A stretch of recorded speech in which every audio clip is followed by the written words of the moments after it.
tuweze kupata good chemistry kwenye eneo la 1/3 ya uwanja. Ndicho kitu ambacho alichokiona Mwalimu Selemani Matola, akaamua kupumzisha, akamuingiza Alassane Maodo Kante kwenye ile eneo la central midfielder. Na Nabi Keita leo umeona amecheza kwenye eneo la namba 3 ambako ndio akicheza ana enjoy kucheza mpira kwenye eneo la namba 3. Na umeona wao, yes, amecheza vizuri, amedeliver vizuri. Tuna furaha na namba ambayo amecheza, lakini mwingine ambaye mimi amenipa game time nzuri ni huyu bwana mdogo, ameingia dakika chache sana.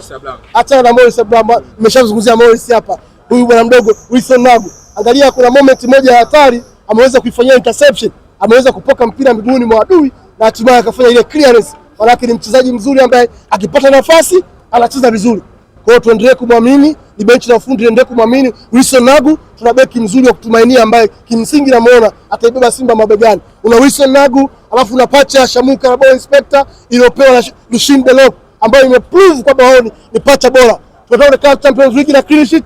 Mechi yetu ya kwanza hapa na Fountain Gate another clean sheet. Maana yake hawa wachezaji wazuri sana kwenye eneo la backline. Maana yake eneo la defense Simba ni bora. Maeneo ya kurekebisha ni kuanzia kwenye eneo la kiungo na eneo la ushambuliaji ambalo leo tumeona tumepata magoli.